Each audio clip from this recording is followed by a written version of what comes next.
Adentrémonos en las profundidades de la historia, en aquellos tiempos remotos en los que los bosques inmensos, los ríos caudalosos y los rituales misteriosos moldeaban una cosmovisión repleta de espíritus, divinidades y leyendas ancestrales.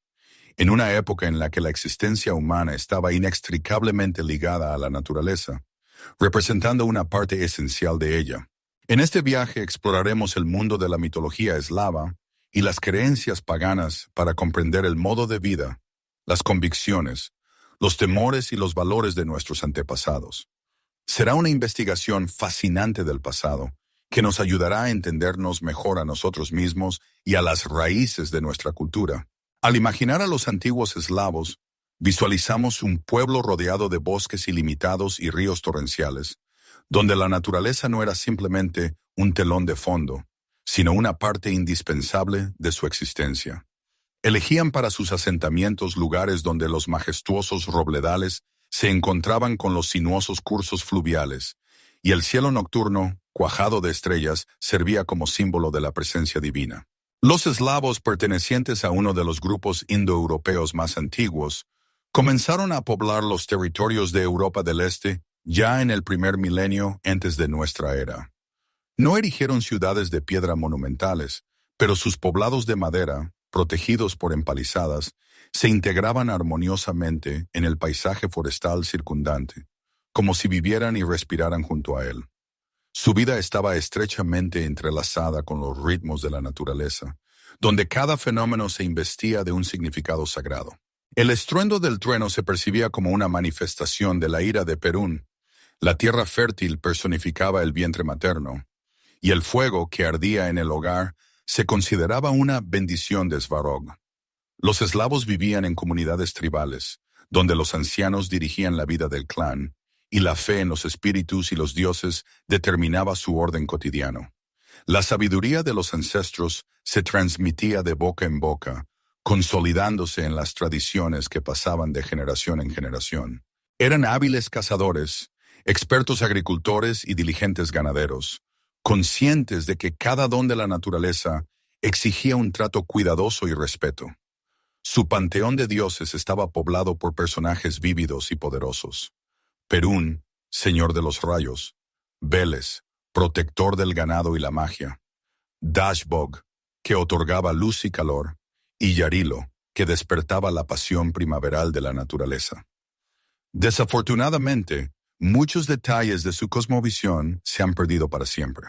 Sin embargo, los ecos de las antiguas creencias se conservan en manuscritos antiguos, hallazgos arqueológicos y, por supuesto, en el folclore popular.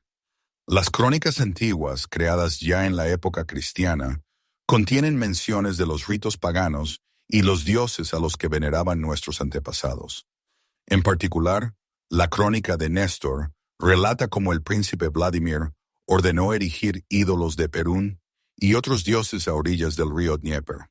Pero no solo las fuentes escritas nos permiten acercarnos a este mundo. Las excavaciones arqueológicas descubren ídolos, cuchillos rituales, adornos simbólicos con imágenes del sol, aves, serpientes, todo lo que era la encarnación de la fe en las grandes fuerzas de la naturaleza. Y quizás el legado más vivo de los antiguos eslavos es el folclore. Los cuentos sobre el Leshi, que desorienta a los viajeros en la espesura del bosque, sobre el domovoi, que protege el hogar, sobre las pérfidas rusalcas, que atraen a sus redes, y sobre cómo no se debe silbar en casa para no atraer la desgracia. Todo esto no son simplemente historias de miedo para niños, sino fragmentos conservados de la antigua mitología, adaptados a las realidades modernas. Para el eslavo, el mundo circundante no era inanimado y muerto. Estaba vivo, lleno de espíritus y seres divinos, que influían en cada aspecto de la vida. Cualquier lugar, ya fuera un hogar acogedor, un campo fértil, un río pintoresco o un bosque denso, poseía su propio espíritu guardián, con el que era necesario mantener una relación armoniosa. El bosque tenía su propia vida, respiraba, y en él habitaba el Lesnik, poderoso e impredecible, que dominaba a todas las bestias del bosque. El río estaba bajo la protección del Bodianoi, una criatura caprichosa y enigmática. La casa no solo servía de refugio, sino que en ella vivía el domovoy, capaz tanto de brindar ayuda como de causar daño si no se le mostraba el debido respeto. La tierra se consideraba sagrada y perturbarla sin necesidad era inadmisible. El amanecer se recibía como la manifestación de un Dios vivo que se alegraba de la llegada de un nuevo día. El paganismo representaba un modo de vida estrechamente entrelazado con la naturaleza y sus ciclos. La gente se esforzaba por apaciguar a los dioses y espíritus, organizando festividades que reflejaban las antiguas creencias y ritos. En primavera, los jóvenes formaban corros y ofrecían sacrificios a Yarilo, invocando la fertilidad sobre la tierra.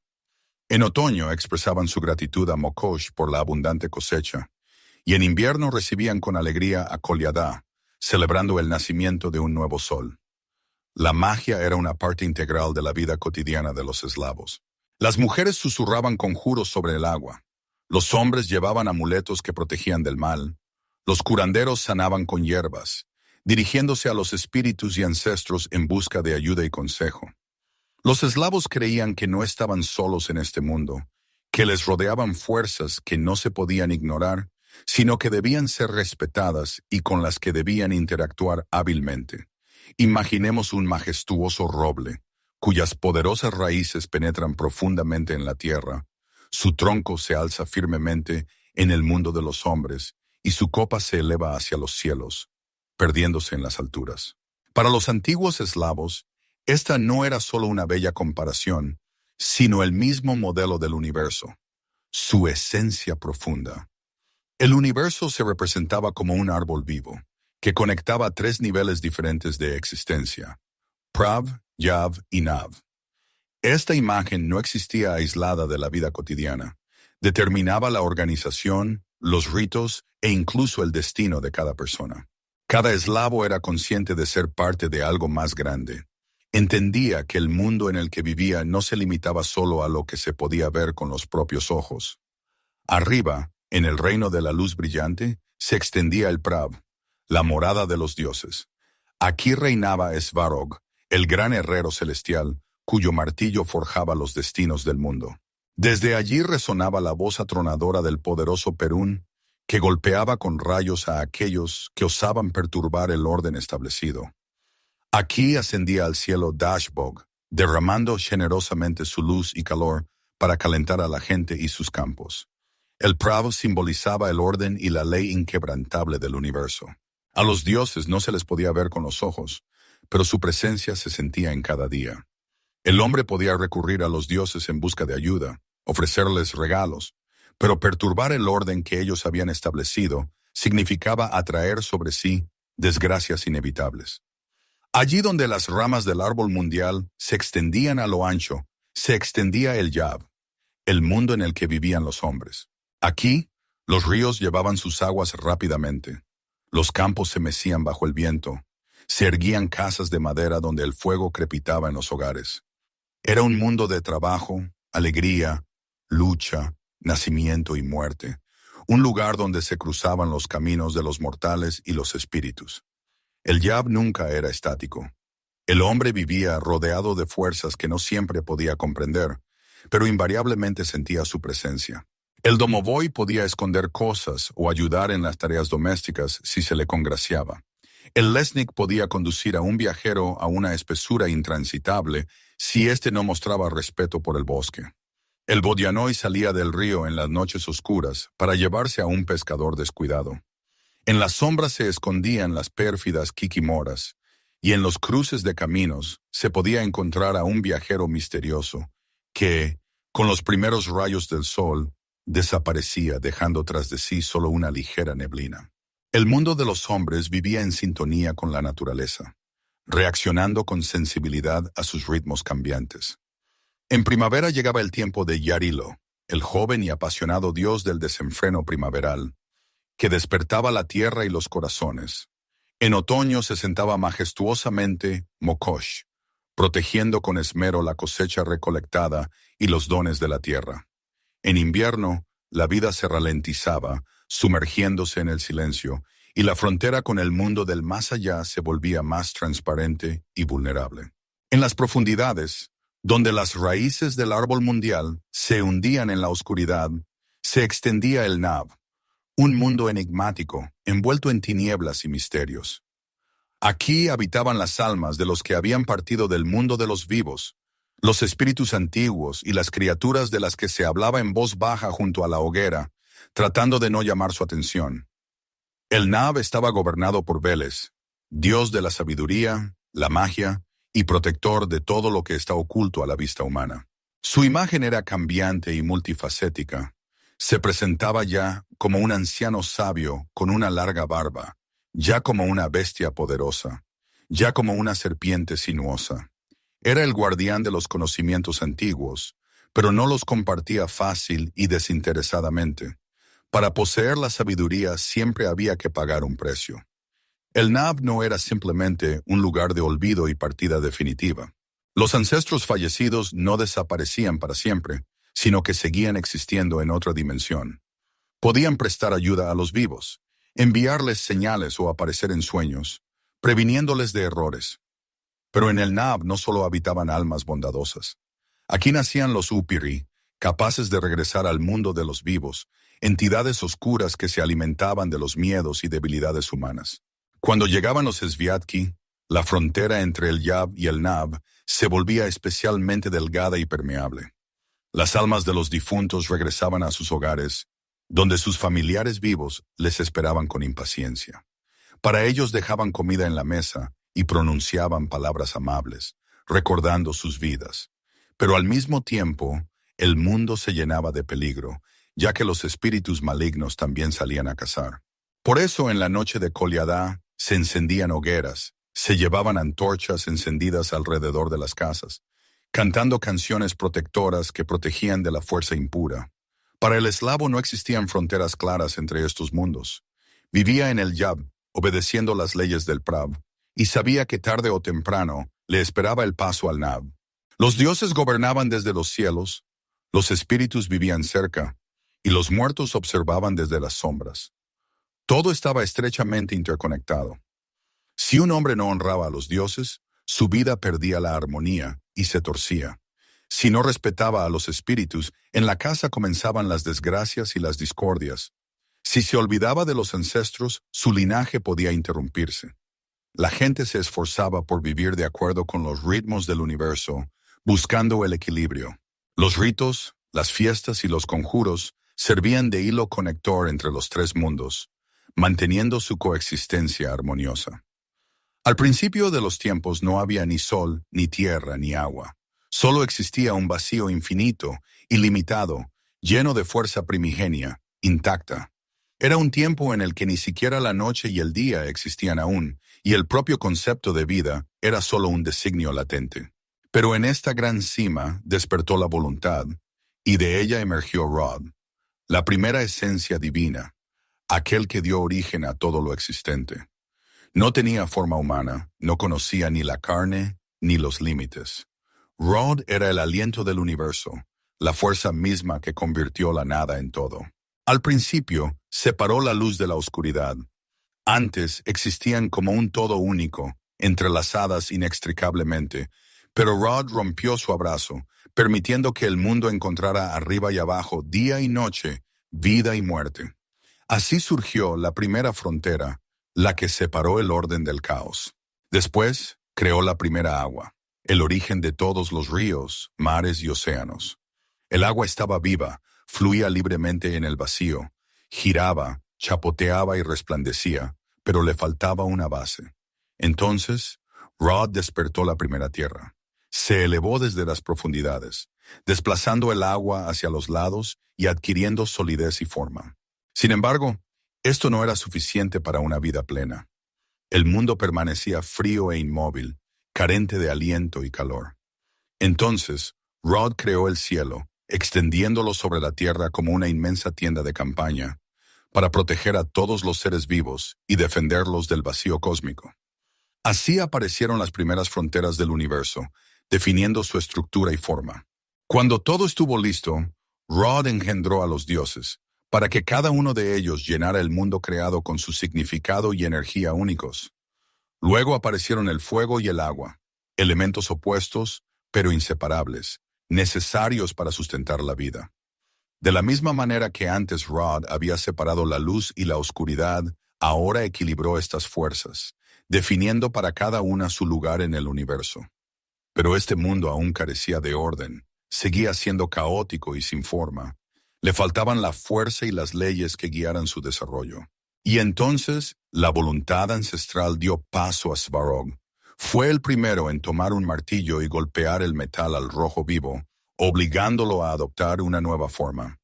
Svarog no solo creaba, sino que templaba, unía, fortalecía, transformando el caos en orden, y lo informe en algo duradero y eterno. Se decía que el sonido de su forja se escuchaba en el mismo corazón del universo, resonando en cada rincón de la creación. Cuando levantaba su martillo, el cielo se iluminaba con llamas brillantes, y cuando golpeaba, resonaba un trueno ensordecedor, y por la tierra rodaban estruendos de una fuerza poderosa. Fue Svarog quien enseñó a la gente a trabajar el metal, les regaló el oficio de la herrería y la capacidad de crear cosas que pudieran resistir las pruebas del tiempo y las inclemencias de la naturaleza. Pero Svarog era algo más que un herrero y artesano. Se convirtió en el que estableció las primeras leyes y reglas para que el mundo no permaneciera en un caos y desorden eternos. Su creación no es solo armas, muros sólidos y herramientas útiles, sino también el orden mismo de las cosas, basado en la justicia y la armonía. Forjó las reglas sagradas que debían ser respetadas tanto por los dioses como por los hombres, asegurando la estabilidad y el equilibrio en el universo. La fuerza de Svarog fluía en cada llama que ardía en la forja, en cada espada forjada por las manos de un maestro, en cada casa construida sobre cimientos sólidos.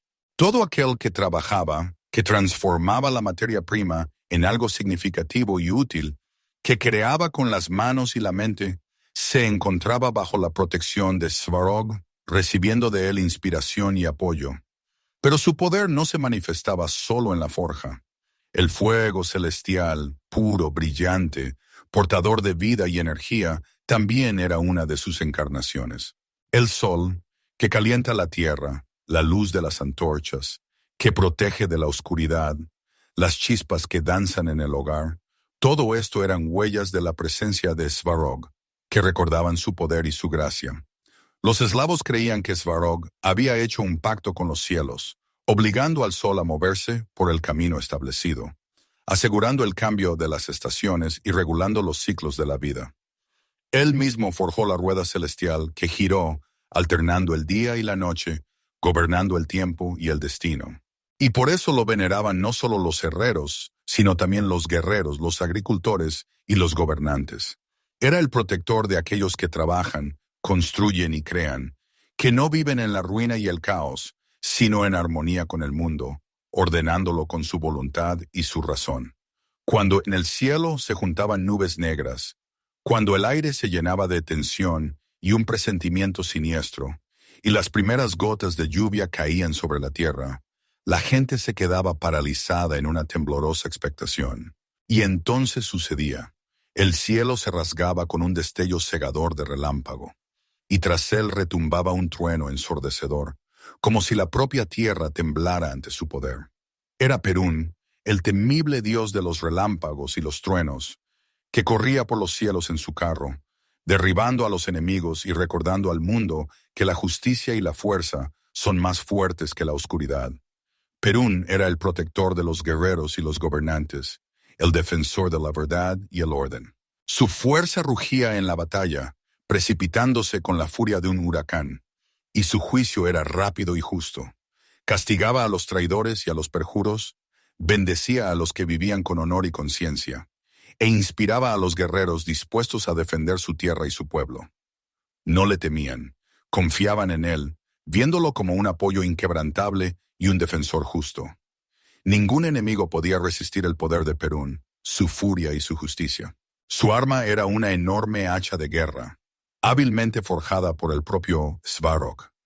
Cuando Perún la arrojaba, un rayo con un estruendo ensordecedor alcanzaba el objetivo, y el arma regresaba instantáneamente a su mano, lista para el siguiente golpe mortal.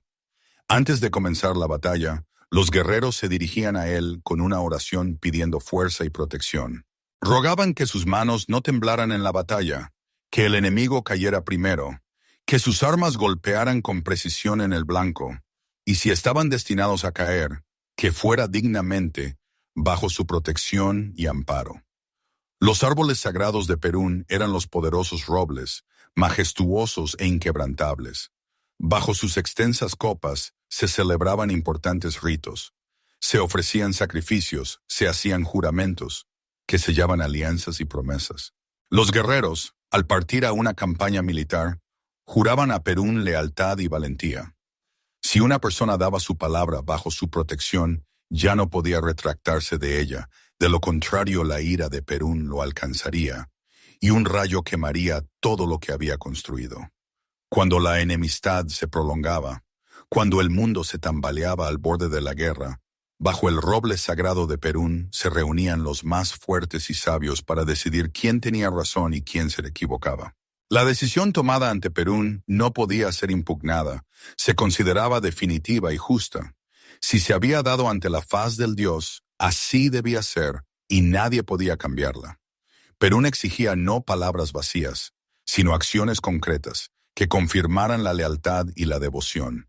Su favor no se podía comprar, solo se podía ganar con valentía, honestidad y justicia.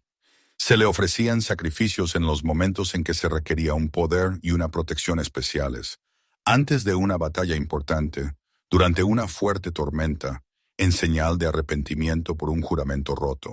Los sacrificios de sangre se consideraban los más valiosos.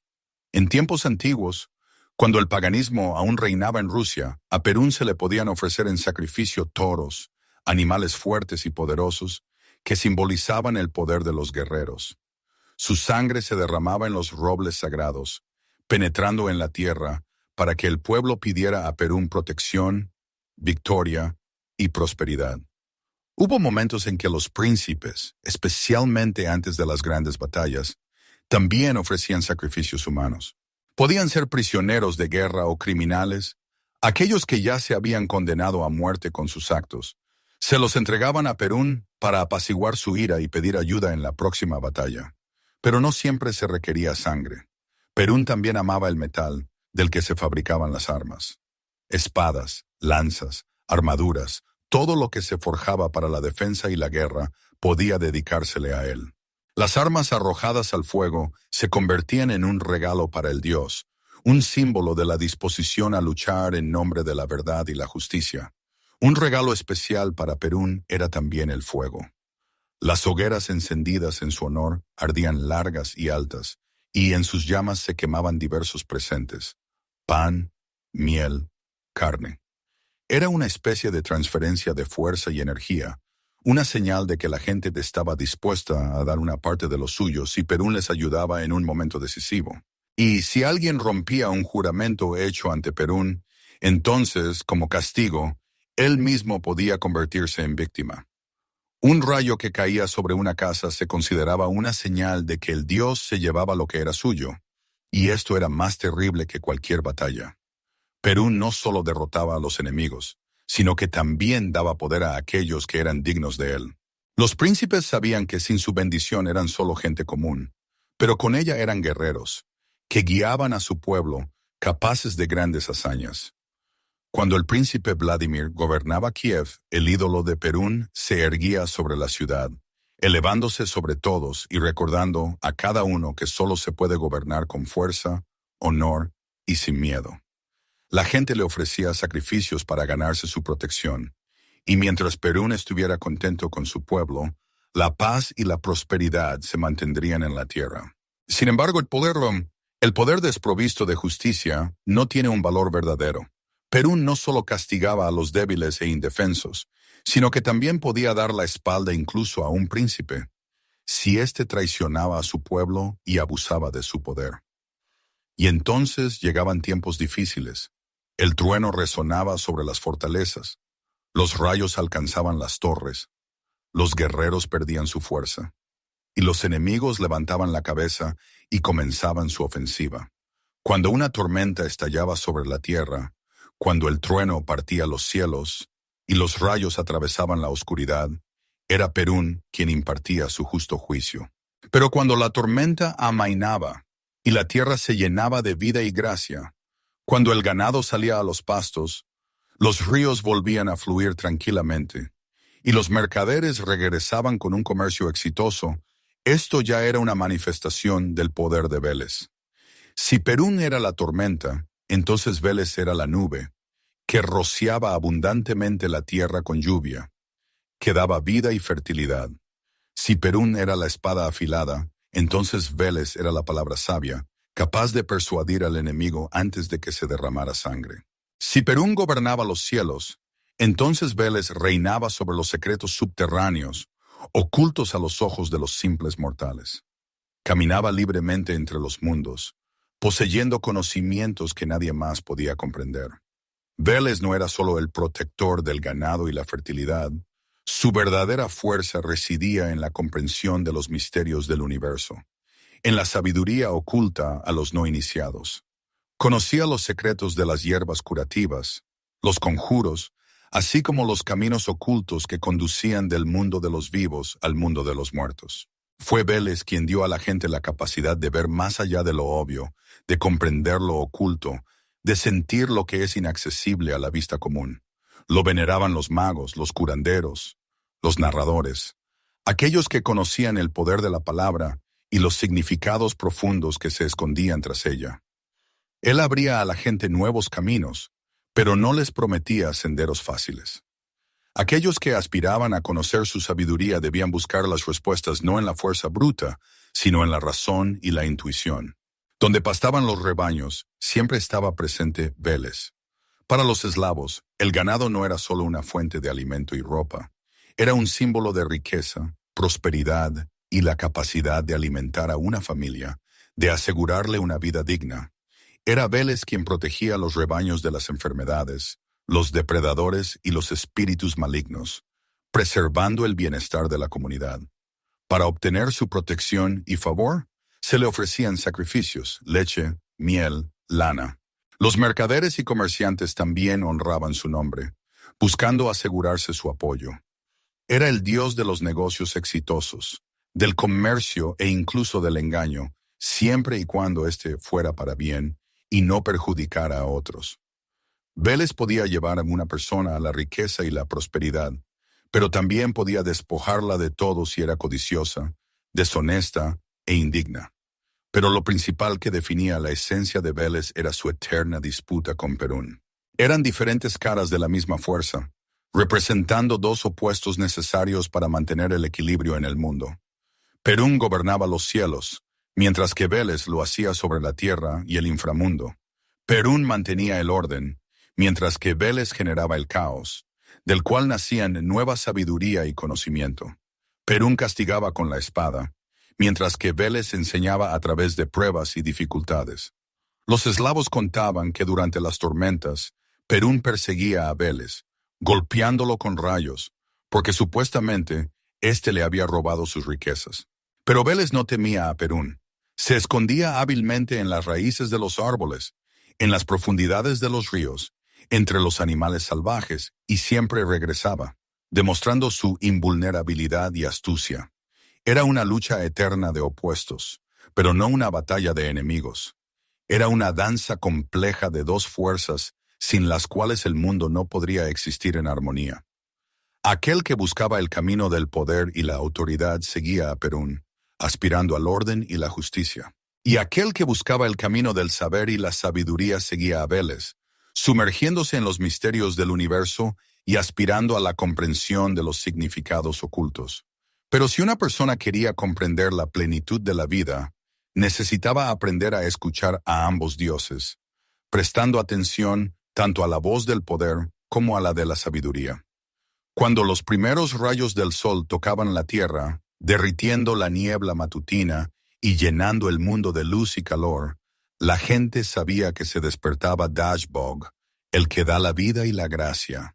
Él no era simplemente el sol o la luz, sino la fuerza vital misma que fluía en la tierra, los árboles y los campos, despertándolos al crecimiento y la fructificación. Todo lo que crecía, maduraba y daba frutos era un generoso regalo de Dashbog, Lo llamaban benefactor y dador de vida, aquel que envía la lluvia a los campos, llena los graneros con una abundante cosecha e infunde fuerza en las manos del labrador. Él brillaba por igual para todos, sin hacer distinciones entre justos y pecadores, entre pobres y ricos. Pero su bendición solo la recibían aquellos que sabían trabajar, que respetaban la tierra y la trataban con cuidado, que no tomaban más de lo que daban a cambio. Cada día, Dashbog ascendía a su carro celestial y recorría la bóveda celeste, iluminando el mundo con su luz vivificante. Pero su camino no era eterno y terminaba con la llegada de la noche. Por la noche, descendía a Nav, a las oscuras profundidades del inframundo, donde entablaba una batalla con las fuerzas de la oscuridad, para que por la mañana pudiera traer de nuevo la luz y el calor al mundo de los vivos. Y cada día la gente le agradecía por un nuevo amanecer, por la oportunidad de vivir y trabajar bajo su luz benevolente. Dashbog no era solo dador de vida y fertilidad, sino también protector de los príncipes, dotándolos de sabiduría y justicia. Su luz simbolizaba el destino, la fuerza y la ley que sustentan la administración del Estado. Un príncipe que recibía la bendición de Dashbog gobernaba con justicia y sabiduría. Su tierra prosperaba y su reinado era largo y exitoso. Su signo era el círculo solar, símbolo de la victoria sobre la oscuridad y símbolo del eterno movimiento de la vida, de la continua renovación y el desarrollo. Se decía que los descendientes de los príncipes eran hijos de Dashbog, nacidos bajo su luz y portadores de su divina chispa. Aquellos que vivían bajo la protección de Dashbog no conocían la necesidad, pues el sol les brindaba todo lo necesario para una vida feliz y próspera. Pero el sol no siempre era tierno y misericordioso. Cuando la gente olvidaba quién les daba calor y luz, cuando comenzaban a ser codiciosos, cuando tomaban de la tierra más de lo que podían devolver, Dashbog podía volverse despiadado y severo. Podía quemar los campos, secar los ríos, enviar sequías, recordando así que la fuerza y la generosidad exigían respeto, cuidado y un uso responsable. Si Dashbog era la luz tranquila y majestuosa que daba calor y vida, Yarilo era el sol primaveral, ardiente, apasionado e imparable. Llegaba cuando la tierra aún dormía bajo la capa de nieve, cuando el invierno congelaba los ríos, y la despertaba con su llegada, derritiendo el hielo, llenando el aire de exuberancia, provocando el crecimiento y la floración. Yarilo es un dios joven, dios de la primavera, el amor y el desenfreno, la encarnación de la energía vital y la pasión. Su llegada se celebraba de forma ruidosa y alegre, recibiéndolo con rondas, bailes y fuego. No solo traía fertilidad a los campos, sino también pasión a los corazones de la gente, despertando en ellos el amor y el deseo. En primavera no solo florecía la tierra, sino también las almas de las personas, llenándose de alegría y esperanza. Yarilo era un dios inquieto, salvaje e imparable, que simbolizaba la indomable fuerza de la naturaleza. Nadie podía detener la corriente primaveral, así como nadie podía detener a Yarilo en su búsqueda de la vida y el amor.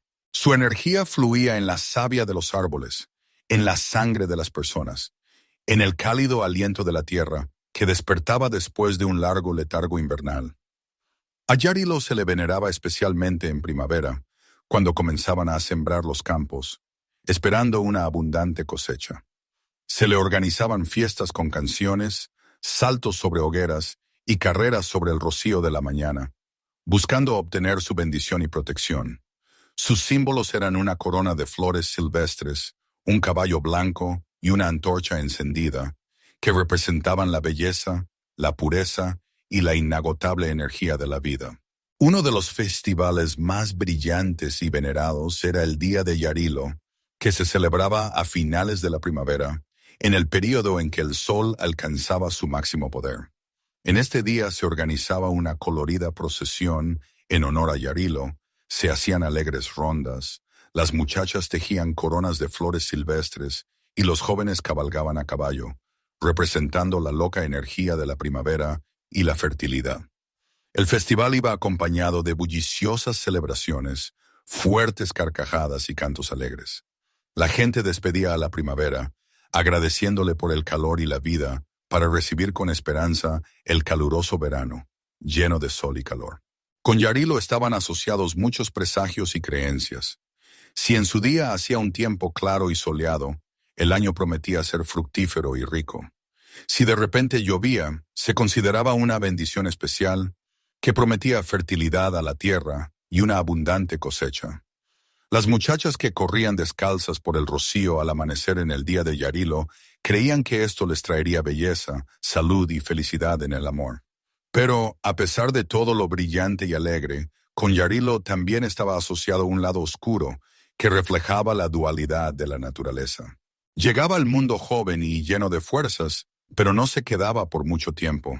El verano traía madurez y florecimiento, el otoño marchitamiento y declive, y en invierno desaparecía para renacer de nuevo en primavera, lleno de nueva energía vital.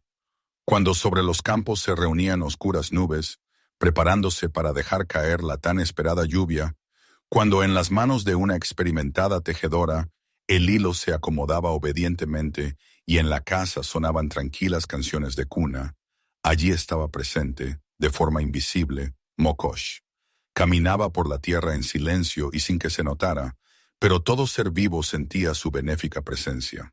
Mokosh era la madre de la fertilidad, la protectora de las mujeres y la hábil hilandera de los destinos humanos.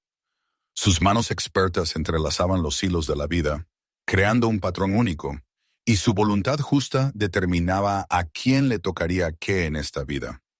Felicidad o amargas pruebas, riqueza o necesidad. No era cruel, pero siempre permanecía justa e imparcial. A quien trabajaba diligentemente la tierra y la honraba, le otorgaba fuerza y prosperidad. Quien devastaba la tierra, humillaba a otros y destruía todo lo vivo, se quedaba sin su bendición y perdía su protección. Mokosh era amada por todos los que conocían el valor del trabajo y entendían lo importante que era cuidar la tierra. Era la dueña de los campos, ríos y prados, la que otorgaba una abundante cosecha y protegía de la mala cosecha y el hambre. En otoño, cuando terminaba la cosecha de los cereales, le llevaban las primeras gavillas, expresando gratitud por la generosidad de la tierra y la rica cosecha. En primavera, antes de comenzar las labores de siembra, las mujeres le rogaban por la fertilidad, para que el centeno brotara espeso y armonioso, para que el trigo sarraceno floreciera con una floración exuberante y para que la lluvia llegara a tiempo, empapando la tierra con humedad vivificante. Su símbolo era el agua, viva y pura, que daba vida a todo lo vivo y llevaba en sí el destino. Lavarse con agua de manantial en el día dedicado a Mokosh significaba purificarse de los pecados, acercarse a su protección y recibir su bendición. Se creía que en cada manantial y en cada pozo vivía una parte de su fuerza y sabiduría. Las mujeres la llamaban cariñosamente Madre Mokosh, venerándola como su defensora y protectora. Ayudaba a las parturientas a dar a luz con éxito, protegía de las desgracias y los ataques, enseñaba artesanías y oficios secretos, transmitiendo sus conocimientos y experiencia de generación en generación. Las jóvenes le pedían un buen y feliz matrimonio, las esposas, felicidad y bienestar en el hogar, y las viudas, protección y amparo. En cada hilo hilado por manos de mujer se sentía su invisible bendición. Hilar no era simplemente Hilar. Era un ritual especial, lleno de un profundo significado. Se creía que el hilo del destino de cada persona pasaba por las manos de Mokosh, y que de cómo ella hilara ese hilo dependían su felicidad y sus desgracias. Si el hilo resultaba liso y uniforme, significaba que la vida de la persona transcurriría sin problemas importantes. Si en el hilo aparecían nudos e irregularidades, esto presagiaba diversas pruebas y dificultades. Su día se celebraba en otoño, después de terminar la recolección de la cosecha, expresando gratitud por la generosidad de la tierra. En este día las mujeres no trabajaban ni hilaban, para no enredar accidentalmente su destino ni atraer sobre sí la desgracia. Le dejaban como ofrenda leche, grano y miel, todo aquello con lo que la tierra las había dotado generosamente. Se creía que en la noche anterior al festival no se podían dejar los telares sin recoger, De lo contrario, Mokosh vendría ella misma y enredaría los hilos, atrayendo desgracias sobre la casa. Si en el día de Mokosh llovía, el año prometía ser fructífero y fértil. Si la mañana comenzaba con una densa niebla, era una señal clara de su presencia, una promesa de protección, prosperidad y bienestar en el hogar. Cuando la brisa primaveral corría por los prados floridos, cuando los enamorados se encontraban bajo el cielo estrellado, cuando en la casa resonaba una sonora risa infantil, allí siempre estaba presente Lada, la diosa del amor y la belleza. Llegaba suavemente y sin que se notara, como un tierno rayo de sol, como una suave ola de un mar cálido. Lada es la diosa del amor, el matrimonio y la maternidad, la guardiana del hogar, la felicidad familiar y la paz. Su nombre era conocido por todas las mujeres, y su bendición era esperada por las jóvenes antes de la boda, soñando con una vida familiar feliz. Donde reinaba Lada, no había lugar para la discordia ni las peleas, sino que reinaban la paz, la armonía, la concordia y la comprensión mutua. Ella era quien unía los corazones que se amaban, quien ayudaba a los cónyuges a vivir en armonía y respeto mutuo, quien daba a las mujeres la fuerza para amar, cuidar de sus seres queridos y proteger el hogar. Pero Lada nunca estaba sola, siempre la acompañaba Lelia, una diosa joven, alegre y despreocupada. Si Lada simbolizaba el amor maduro y sabio, fuerte como un roble centenario, Lelia era la encarnación del primer enamoramiento, el fuego primaveral en el corazón y la ligera danza de la felicidad. Lelia era la diosa de la belleza femenina, la juventud y la pureza. Su imagen se asociaba con coronas de flores silvestres, canciones melodiosas y risas despreocupadas. Las jóvenes acudían a Lelia cuando esperaban con impaciencia el encuentro con su prometido. Le pedían que les enviara el amor verdadero. Ella respondía a quienes sabían soñar, a quienes no temían abrir sus sentimientos, a quienes con el corazón puro estaban dispuestas a aceptar un nuevo amor. A Lada y Lelia se les dedicaban fiestas de verano, cuando la naturaleza florecía en todo su esplendor, cuando el mundo estaba lleno de vida, calor y luz. La noche de Kupala era una de las fiestas más importantes y veneradas en su honor. En esa noche mágica, las jóvenes tejían hermosas coronas de flores silvestres, las echaban al agua, creyendo que si la corona flotaba lejos, pronto encontrarían a su prometido y se casarían. Invocaban a Lelia en las danzas en círculo, saltaban sobre hogueras purificadoras y le pedían que les concediera un amor feliz. Los jóvenes jugaban al escondite, simbolizando la búsqueda de su media naranja, y las hogueras ardían toda la noche, iluminando los rostros de quienes buscaban sinceramente su felicidad. Pero el amor no es solo pasión y atracción, también es fidelidad, cuidado y comprensión mutua, necesarios para crear una familia fuerte y feliz. Aquí ya gobernaba Lada, la diosa del hogar familiar. Las esposas le rezaban para que sus maridos fueran fieles y amorosos, para que sus hijos crecieran sanos y felices, para que en la casa reinaran la paz, la armonía y la prosperidad. En su honor se colocaban muñecas protectoras que simbolizaban el cuidado y la protección maternal. Se creía que si en una familia se escuchaban a menudo peleas y discordias, significaba que el hada se había alejado de esa casa y era necesario recuperarla, congraciándose con ella. Para ello, la dueña de la casa encendía una vela bendecida, ponía sobre la mesa miel y pan frescos, que simbolizaban la abundancia y el bienestar, y con sincera súplica pedía a la diosa que volviera a bendecir a su familia, que devolviera a ella la paz y el amor. El panteón eslavo no se limitaba solo a los grandes dioses que gobernaban el sol, el trueno y la fertilidad.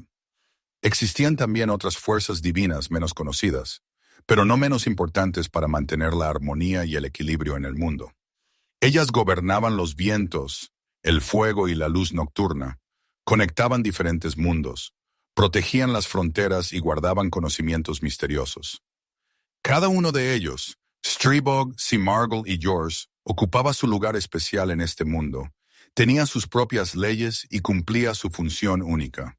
Sin ellos, el mundo no sería como lo conocían y amaban nuestros antepasados.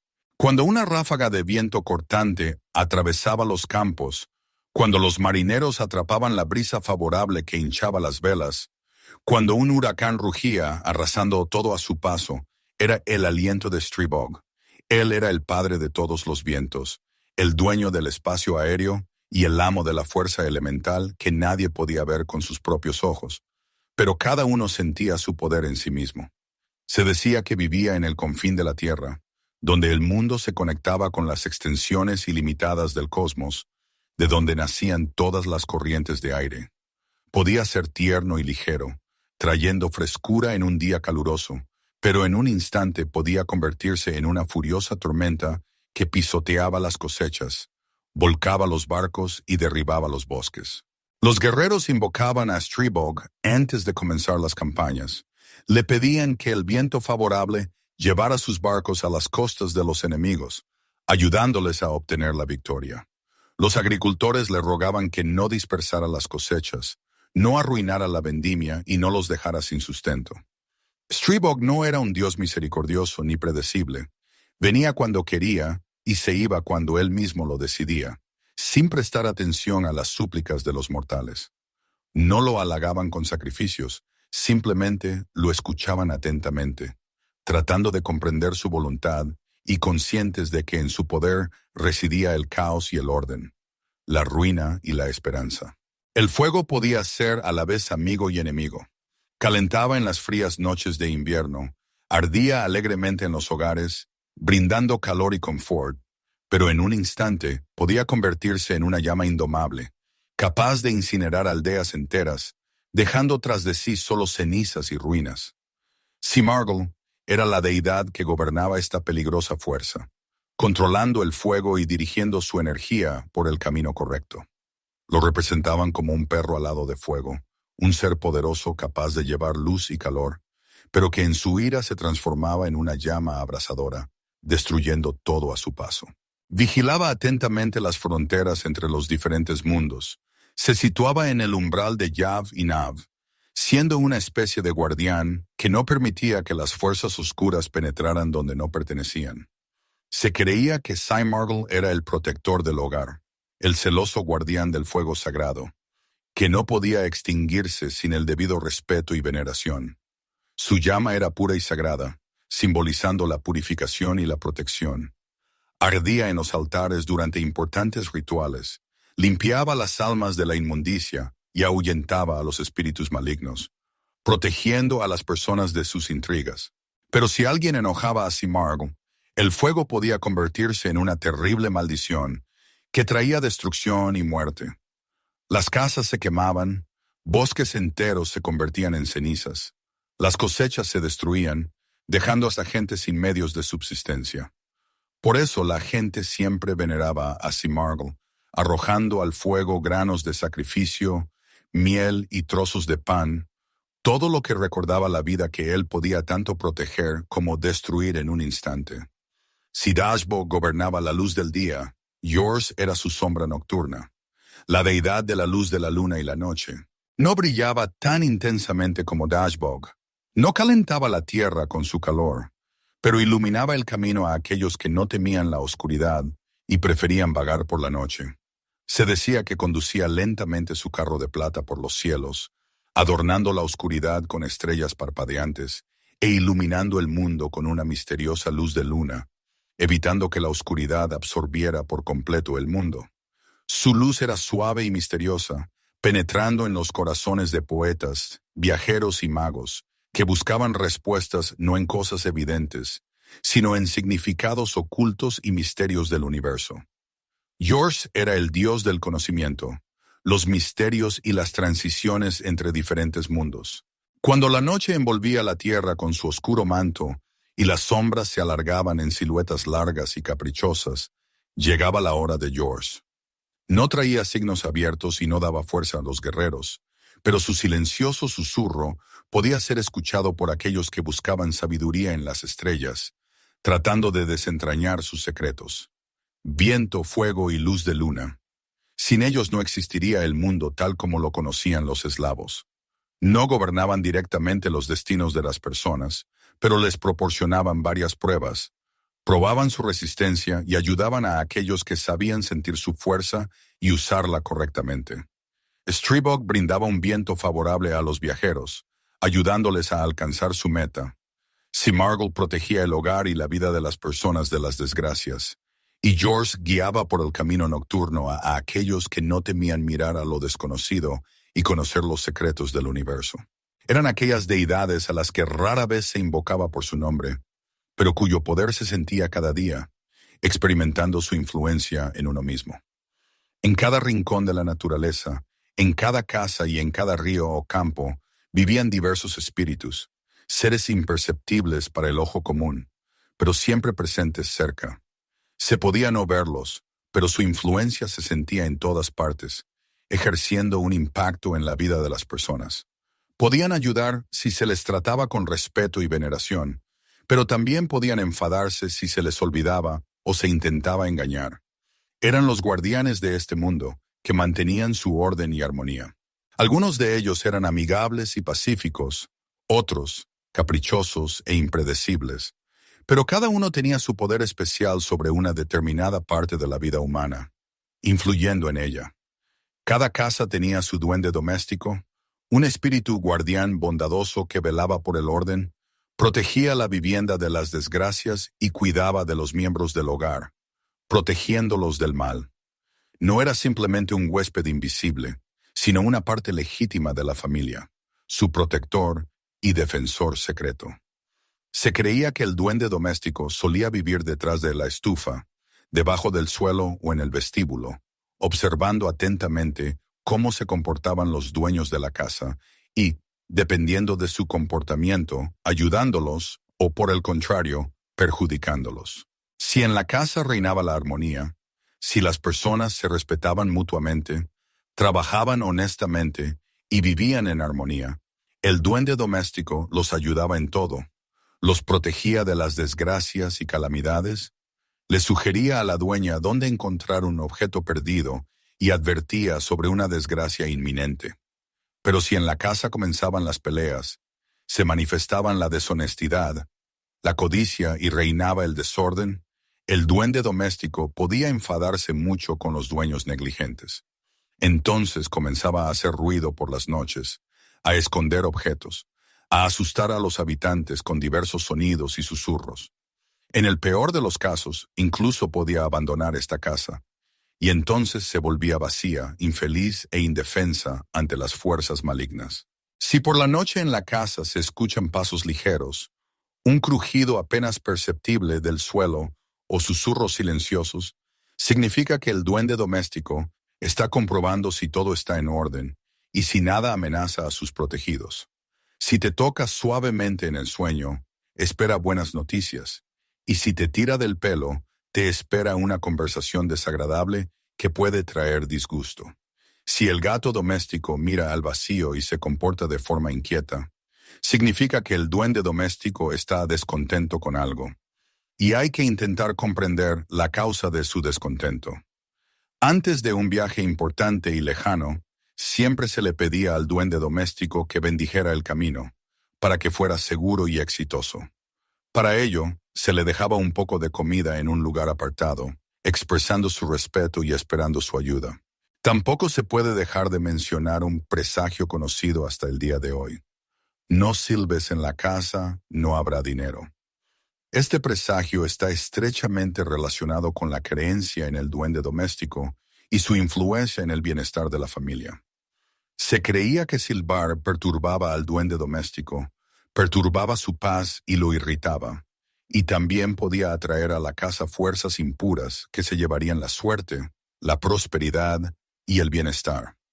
El viento causado por el silbido simbolizaba la inquietud, la ruina y la inestabilidad, lo que podía afectar negativamente a la situación financiera de la familia.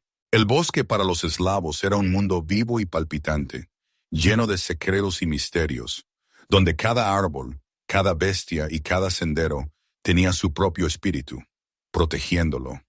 El señor de todo este reino forestal era el Leshy, el guardián del bosque, su dueño y amo, que poseía un enorme poder sobre todos sus habitantes. El Leshy era un ser cambiante e impredecible. Podía ser enorme, como un árbol centenario, o podía volverse pequeño, como un gnomo del bosque. Podía caminar sin dejar rastro, o podía transformarse repentinamente en un árbol o una bestia salvaje, confundiendo a los viajeros incautos. Su tarea principal era observar el bosque, proteger a sus habitantes y asegurarse de que las personas no tomaran del bosque más de lo que les correspondía, mostrando codicia e irrespeto hacia la naturaleza. Si un viajero respetaba la naturaleza, pedía permiso al bosque para adentrarse en sus dominios, no destruía los árboles sin necesidad y no dejaba basura tras de sí, el Leshy podía ayudarle. Podía guiarlo hasta el lugar deseado, indicarle un sendero rico en caza y otorgarle una buena jornada de caza. Pero si una persona se comportaba con avaricia, rompía ramas sin pensar, ensuciaba el bosque y lo dañaba, entonces el Leshy enredaba los caminos, lo hacía dar vueltas en círculo, lo asustaba con voces extrañas y una risa siniestra que provenía de lo más profundo de la espesura. Si en el bosque, de repente, todos los pájaros y animales enmudecían y sobrevenía un silencio ominoso, esta era una señal inequívoca de que el Leshy se encontraba cerca, y lo mejor era no hacer ruido para no enfurecerlo con su presencia. Si una persona se perdía en el bosque, caminaba en círculos y regresaba constantemente al mismo lugar, significaba que el Leshy la estaba extraviando, desviándola del camino con sus hechizos. Para escapar de ese círculo encantado, los más experimentados aconsejaban darse la vuelta a la ropa o invertir el calzado, para confundir los conjuros del Leshy y embrollarlo a él mismo.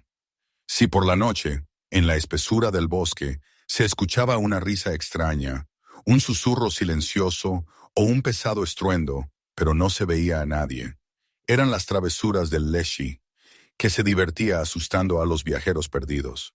No siempre deseaba el mal, a veces simplemente jugaba, poniendo a prueba la valentía y la astucia de la gente. Para apaciguar al Leshy, le dejaban un pequeño trozo de pan, un poco de sal o unas cuantas monedas, sobre todo si un cazador o un leñador se adentraba en la espesura durante mucho tiempo. Asimismo, para evitar la desgracia, la gente golpeaba la madera mientras pronunciaba conjuros especiales. Se creía que en los árboles vivían espíritus bondadosos del bosque y que el Leshy, era su señor, por lo que el golpe en la madera atraía su atención y garantizaba protección. También podía ser una muestra de respeto hacia el Leshy, para que no estorbara en el camino ni causara problemas. Si el bosque era el reino del Leshy, las aguas pertenecían al Bochanoi.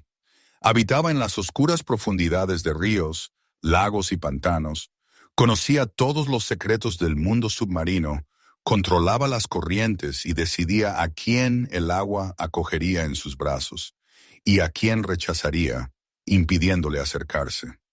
Y junto a él, en las orillas cubiertas de juncos y en las grutas submarinas, vivían las Rusalki, criaturas enigmáticas, hermosas y esbeltas, con largas cabelleras sueltas, podían atraer a una persona al agua, podían ayudar en un momento difícil, o podían convertirse en la causa de una desgracia inminente.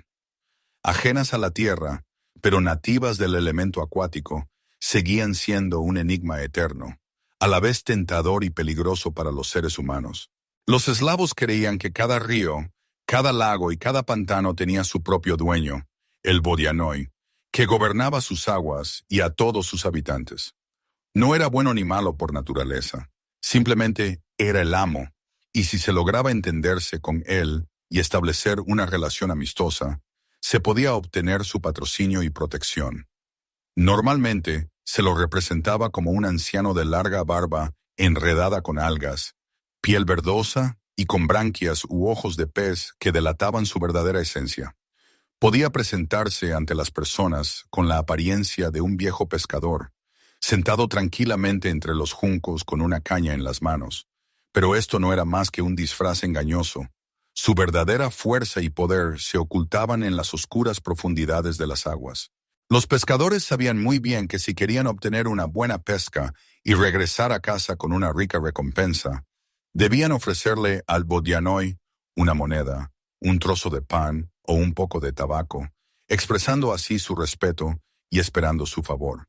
Si una barca, de repente, no quería moverse, como si unas manos invisibles la sujetaran, era mejor no enfadar al Bodianoi y ofrecerle de inmediato un sacrificio para aplacar su ira. Pero lo más terrible que podía hacer el Bodianoi era arrastrar a una persona a un remolino, condenándola a una muerte segura. Se decía que le gustaba salir del agua por las noches y buscar una nueva alma. Ahogaba a los viajeros incautos y se los llevaba a su reino submarino, engrosando así su séquito. En especial, cazaba a las personas que no llevaban la cabeza cubierta. Si una persona se dirigía al río sin sombrero o pañuelo, el Bodianoi podía arrastrarla fácilmente al agua, aprovechándose de su descuido. Si el agua del río se volvía de repente oscura y turbia, y se cubría de ondas incluso en un día sin viento, significaba que el Bodianoi se encontraba cerca y había que tener cuidado. Si los peces dejaban de picar y las redes se rompían constantemente, significaba que el amo del río estaba muy enfadado y era necesario apaciguarlo con urgencia para evitar problemas mayores.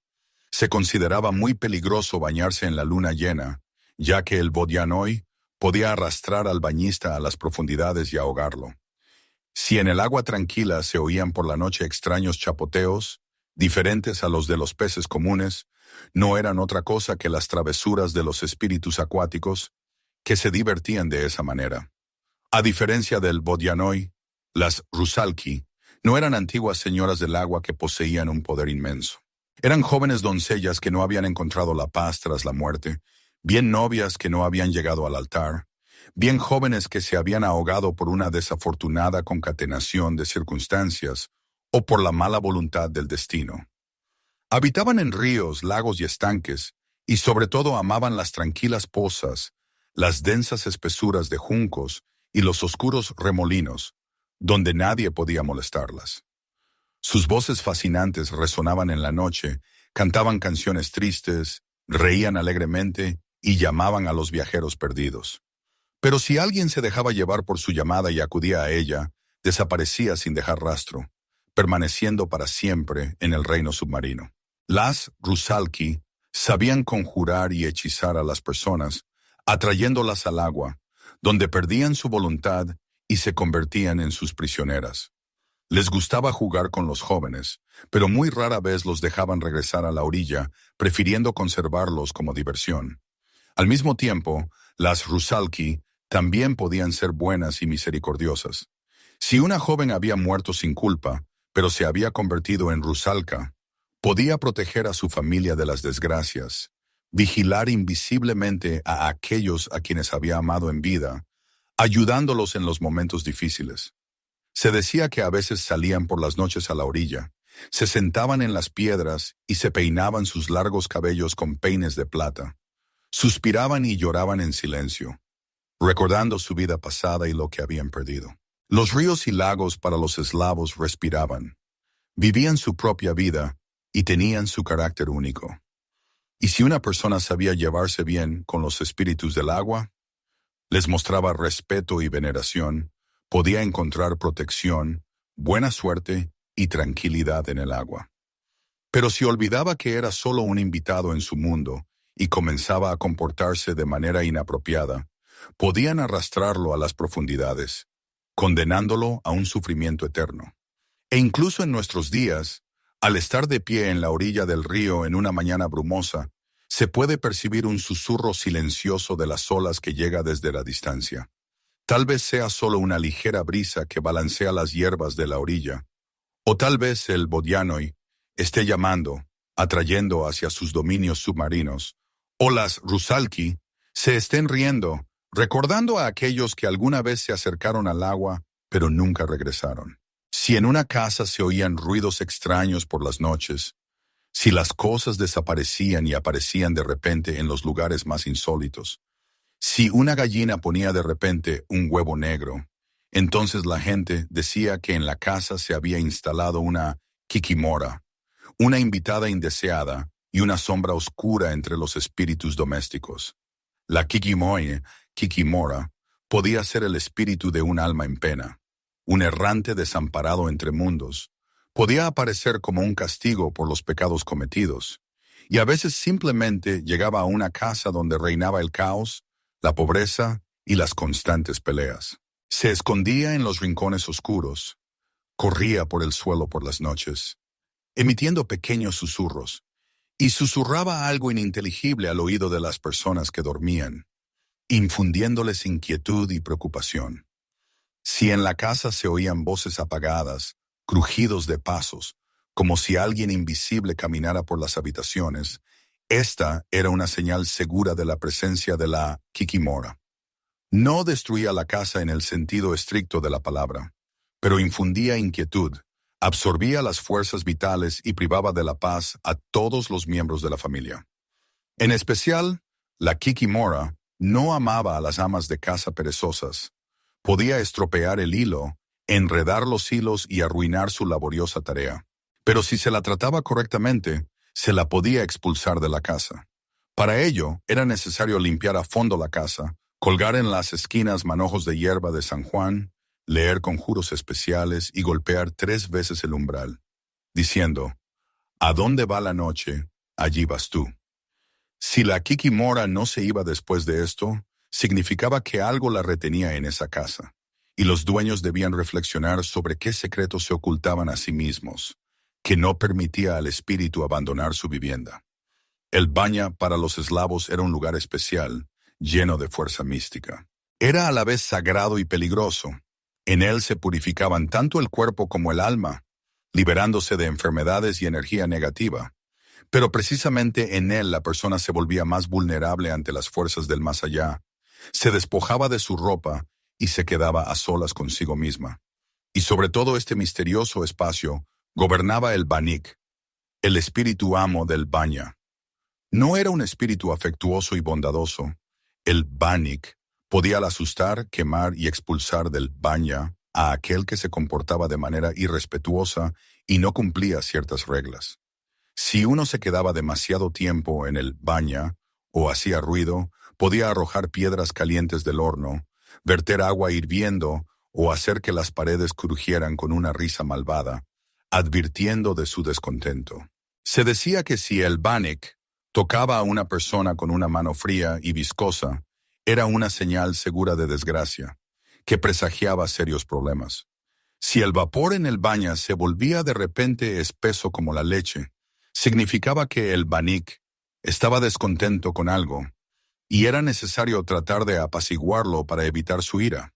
Por lo tanto, en el baña siempre se dejaba para el Banik un pequeño obsequio, un trozo de pan, un poco de sal, y a veces incluso ceniza, para que no se enfadara ni dañara a las personas. Pero el Banik no era solo un espíritu malvado y vengativo, podía predecir el futuro, ayudando a conocer el propio destino. Las jóvenes adivinaban en el baña su destino, se desnudaban frente al horno y preguntaban: ¿qué me espera en el futuro? Si el espíritu tocaba con una palma cálida, entonces esperaba felicidad y buena suerte, y si lo hacía con una mano fría, entonces debía prepararse para la desdicha y las dificultades.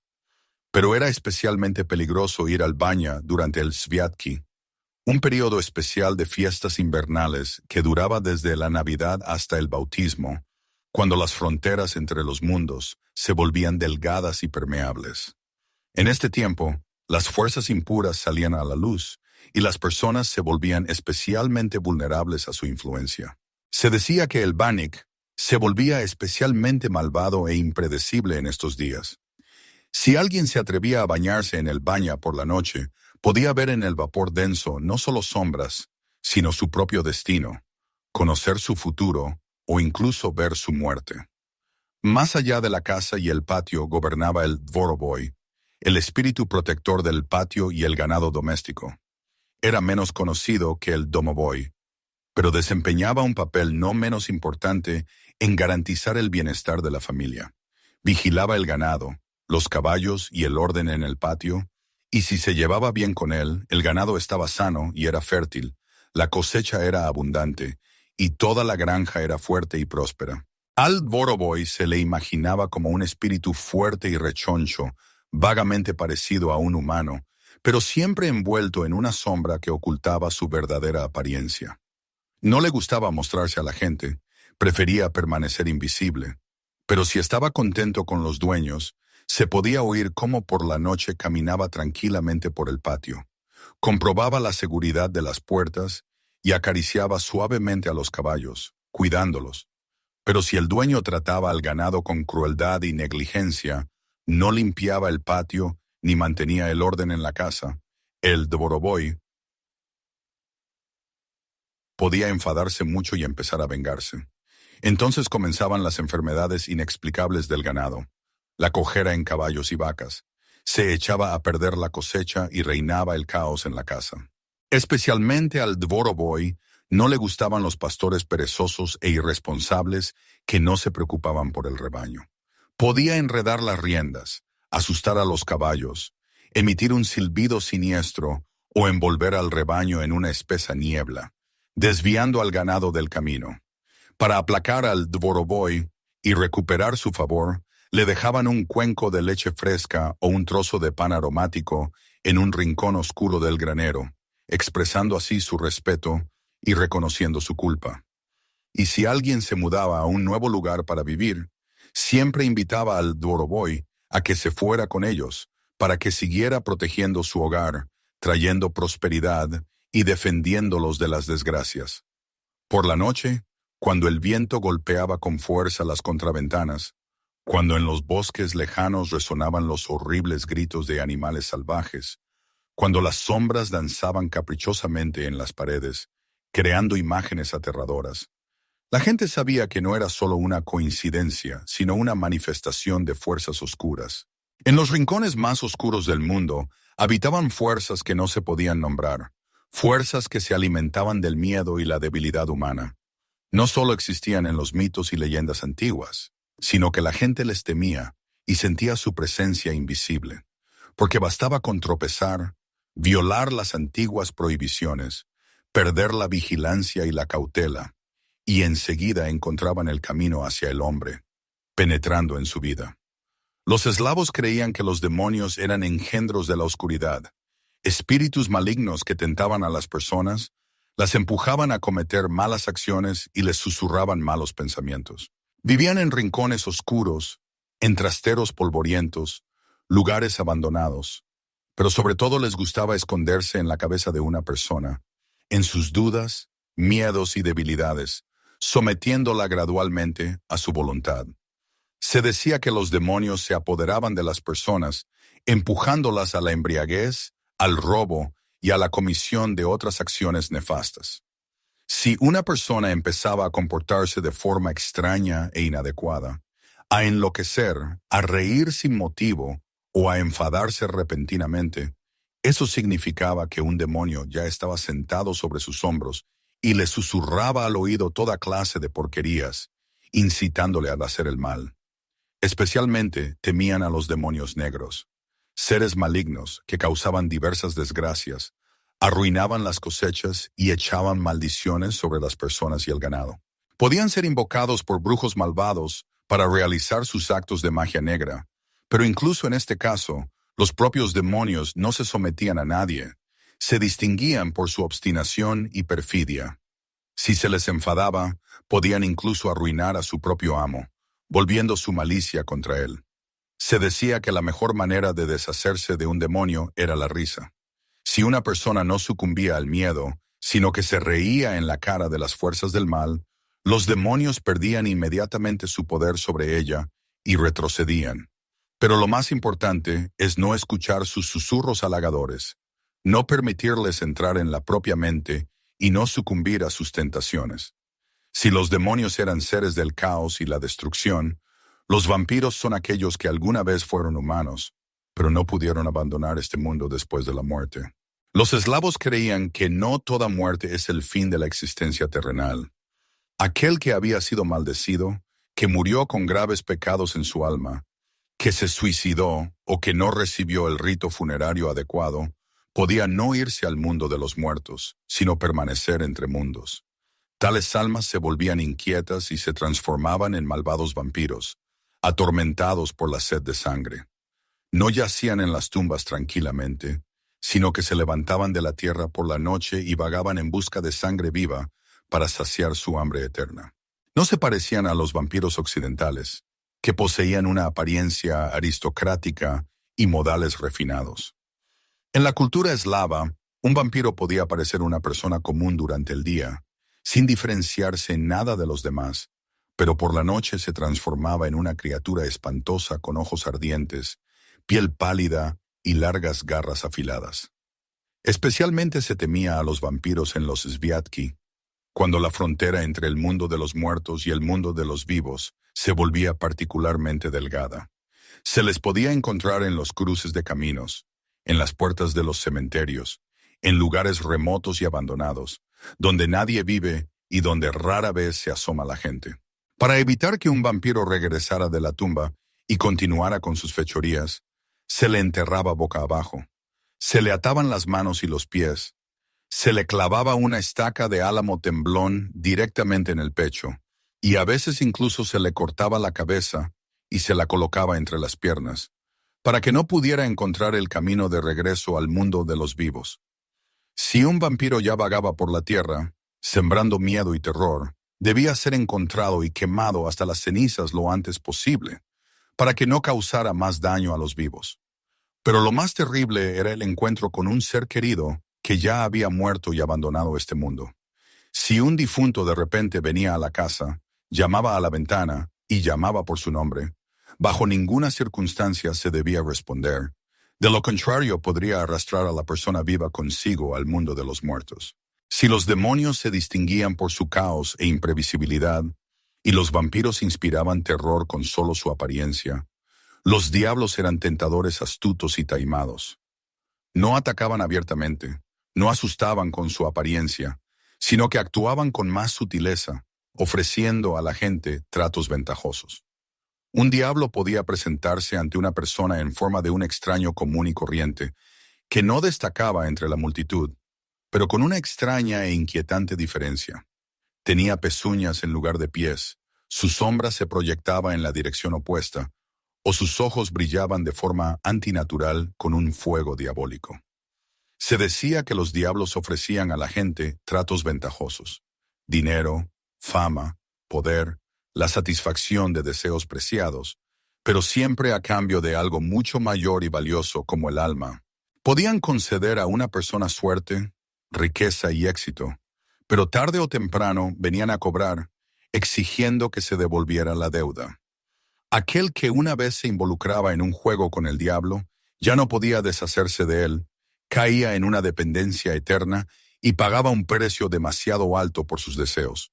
Pero los diablos no solo eran peligrosos y traicioneros, sino también a veces ridículos y absurdos. En los cuentos populares rusos, a menudo resultaban engañados por la propia gente, se encontraban en situaciones tontas y no podían hacer frente a la astucia y el ingenio de los campesinos sencillos. Por lo tanto, no solo se les temía, sino que también se les ridiculizaba, porque la risa los debilitaba y les quitaba su fuerza. Los eslavos sabían muy bien que si le tienes miedo a algo, te vuelves vulnerable e indefenso ante el mal. Por eso no luchaban contra las fuerzas del mal directamente, con fuerza bruta, sino que las sorteaban con inteligencia y astucia, utilizando diversos medios de protección. Contra los demonios utilizaban amuletos, talismanes y conjuros, creyendo en su poder protector. Se consideraba que si una persona es fuerte de espíritu, pura de pensamiento y vive con conciencia, los demonios no se le acercarían ni podrían hacerle daño. Contra los vampiros había que usar álamo temblón, fuego y oraciones sinceras que ahuyentaran el mal. Les temían, pero sabían que tarde o temprano se les podía detener, si se actuaba correctamente y no se sucumbía al pánico. A los diablos y otros demonios se les podía engañar, mostrando ingenio y recursos. Si una persona no les seguía el juego, no sucumbía a sus tentaciones y mantenía su alma pura, perdían su poder sobre ella y se volvían impotentes. Pero lo más importante es no dejar nunca que el miedo entre en el corazón, ya que el miedo es la principal arma de las fuerzas oscuras. porque los demonios y la oscuridad solo son fuertes donde la persona no cree en sí misma, donde es débil de espíritu y propensa a las emociones negativas. E incluso hoy en día, en una noche oscura, cuando una rama seca cruje en el bosque y el viento trae sonidos extraños y aterradores, algo dentro de ti te dice, es mejor no mirar atrás, no sucumbir al miedo y no atraer hacia ti a las fuerzas del mal. Los eslavos no vivían según un calendario sin alma, sino de acuerdo con los ritmos de la propia naturaleza, escuchando atentamente su voz y observando con atención sus cambios. Notaban cómo el sol se elevaba más o descendía más, cómo el día daba paso a la noche, cómo el duro invierno daba paso a la hermosa primavera, cómo al caluroso verano le seguía el generoso otoño. No solo esperaban los cambios, sino que los celebraban solemnemente, los recibían con cantos alegres, hogueras festivas, deliciosos manjares y la realización de antiguos ritos, para no solo vivir sus vidas, sino para caminar al ritmo de su eterno ciclo, sintiéndose parte de este gran proceso. Creían que todo en el mundo está indisolublemente ligado: el hombre, los animales, los espíritus, los dioses e incluso el propio tiempo forman un todo único. El año no transcurría según números y fechas, sino según acontecimientos vivos y significativos. El nacimiento del sol, la llegada de la tan esperada primavera, el apogeo del caluroso verano, la recolección de la abundante cosecha y la caída de la primera nieve. Cada una de estas importantes etapas se celebraba con sus propios rituales especiales, que ayudaban a mantener la armonía en el mundo y a asegurar el bienestar de las personas. Uno de los conceptos más importantes de la cultura eslava era el ciclo anual, una representación del eterno ciclo de la vida y la naturaleza, que pasaba por 4 puntos principales, uniendo estrechamente al hombre con todo el universo. Y cada uno de estos puntos se celebraba con grandes y veneradas fiestas. La noche más larga del año se consideraba la noche del solsticio de invierno, cuando la oscuridad alcanzaba su apogeo y parecía que obtenía una victoria total sobre la luz, pero precisamente en este momento de inflexión nacía una nueva luz que daba esperanza de renacimiento. Así es como los eslavos percibían la fiesta de Kolyada, un tiempo en el que el viejo sol moría, terminando su ciclo anual, y nacía un nuevo sol para volverse más fuerte con cada día que pasaba, trayendo calor y luz al mundo. Era una fiesta de renovación, de brillantes esperanzas y del comienzo de un nuevo año, lleno de alegría y prosperidad. La gente creía que en estos días mágicos se abría la frontera entre diferentes mundos, y que tanto los espíritus bondadosos que traían felicidad como las fuerzas malignas que buscaban hacer daño podían asomarse a sus hogares. Para protegerse a sí mismos y a sus seres queridos de los espíritus malignos y atraer la buena suerte y la prosperidad al hogar, organizaban bulliciosas celebraciones, encendían hogueras, preparaban deliciosos manjares y realizaban el rito de Kolyada Vanie con cantos. El Kolyada Vanie era uno de los ritos más antiguos y venerados que se han conservado hasta nuestros días. Los jóvenes se disfrazaban con máscaras de diversos animales, espíritus y seres míticos. Iban de casa en casa, cantando canciones alegres y pidiendo golosinas. Negarse a dar de comer a los Kolyadovshchiki se consideraba extremadamente indeseable, ya que podía traer desgracias para todo el año y privar a la casa de la buena suerte. Para ahuyentar a las fuerzas impuras, colgaban cráneos de animales en las puertas de las casas, así como ramas de cerval, un árbol que desde tiempos inmemoriales se consideraba un amuleto fiable que protegía del mal. A veces se depositaban brasas del fuego festivo en el umbral de la casa, creyendo que esto impediría que los espíritus malignos cruzaran la frontera del hogar y penetraran en su interior. Se encendían fuegos sagrados, antorchas, velas y grandes hogueras, que simbolizaban el nuevo sol, que con cada día que pasaba brillaría con más intensidad y regalaría calor a la tierra.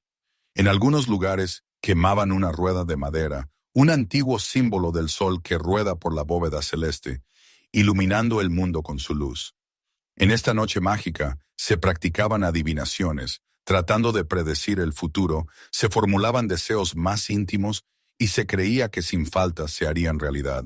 Las jóvenes colocaban un peine bajo la almohada, esperando ver en sueños a su futuro esposo, y las dueñas de la casa miraban fijamente la llama de la hoguera, intentando adivinar cómo sería el año venidero, si sería fructífero y próspero. La Colieda no es solo una fiesta alegre, sino un momento especial, cuando todo el mundo se renueva, cuando incluso las fuerzas más oscuras no pueden detener al sol, que está a punto de regresar y vencer a la oscuridad. Pero el invierno no se rendía así como así, sin luchar. Antes de marcharse definitivamente y ceder el paso a la primavera, mostraba una vez más su fuerza, enviando fuertes heladas, vientos gélidos y abundantes nevadas, poniendo a prueba la resistencia de las personas.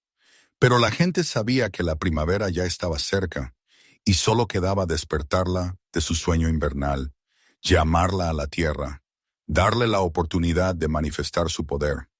La Maslenitsa es una fiesta bulliciosa, vistosa y alegre, llena de comida deliciosa, fuego y una solemne despedida del frío y del invierno. No era solo un entretenimiento y un motivo para la alegría, sino un auténtico rito de transición entre dos mundos, el mundo del frío y la oscuridad y el mundo del calor y el sol, que simboliza la victoria de la vida sobre la muerte. El símbolo principal de la Maslenitsa son los sonrosados blinis. Son redondos, dorados y calientes, como el propio sol, que otorgan calor y energía. Se creía que comer la mayor cantidad posible de blinis en la semana de la Maslenitsa significaba absorber la fuerza del sol, recargar energías para todo el año y asegurarse suerte y prosperidad. En las calles y plazas se celebraban bulliciosas fiestas populares, se organizaban combates de puños, paseos a caballo y alegres saltos sobre hogueras purificadoras. Era una fiesta de jolgorio ruidoso y despreocupado, que debía despertar a la naturaleza del letargo invernal y llamar a la primavera a la tierra. La gente se despedía solemnemente del invierno, quemando la efigie de la Maslenitsa, una enorme figura de paja que simboliza el frío y la oscuridad que se van. Pero la Maslenitsa es también un tiempo de limpieza y preparación para una nueva etapa de la vida. En el último día de la fiesta, el Domingo del Perdón, la gente se pedía perdón mutuamente por todas las ofensas y transgresiones para entrar en el año nuevo con el alma limpia, sin la carga del pasado y las emociones negativas. Se decía que si no perdonabas a tu enemigo en este día, los agravios te perseguirían durante todo el año, envenenando tu vida e impidiendo alcanzar la felicidad y el éxito. Después de la Maslenitsa comenzaba una nueva e importante etapa del ciclo anual, el tiempo de la primavera, el despertar y la purificación. El invierno quedaba en el pasado, pero permanecía en la memoria como una fuerza poderosa a la que se respetaba, pero no se temía. El verano para los eslavos era el tiempo de la máxima fuerza, el florecimiento de la naturaleza y la actividad intensa. La naturaleza entraba en su periodo de florecimiento más hermoso, y el sol se elevaba más alto que nunca en el año, regalando a la tierra su calor y su luz. La tierra se llenaba de calor vivificante, despertando a todo ser vivo, y los ríos y lagos atraían con su frescor, invitando a sumergirse en sus aguas. En este momento mágico, en la noche más corta del año, el mundo entreabría sus secretos, haciéndose accesible para aquellos que saben ver y oír. Así nacía la antigua fiesta de Kupala, una noche de fuego, agua, amor y magia ancestral, que hunde sus raíces en tiempos remotos y está relacionada con una profunda veneración de las fuerzas de la naturaleza. Su origen está estrechamente ligado a la hermosa leyenda de Kupala y Kostroma, hermano y hermana, separados por un destino cruel en la infancia. Se dice que ellos, sin conocer su parentesco de sangre, se enamoraron el uno del otro con un amor puro y sincero. Pero, al descubrir la terrible verdad sobre su origen, Kostroma, desesperada, se arrojó al río y se convirtió en una ninfa acuática, y Kupala, incapaz de superar la pérdida de su amada, la siguió, compartiendo su destino. Así sus nombres quedaron grabados en la memoria del pueblo y su trágica historia se convirtió en un símbolo de amor eterno y arrepentimiento. En su honor surgió esta fiesta mágica que simboliza la unión indisoluble del agua y el fuego, el amor y la tragedia, la vida y la muerte, que son partes inseparables de la existencia humana.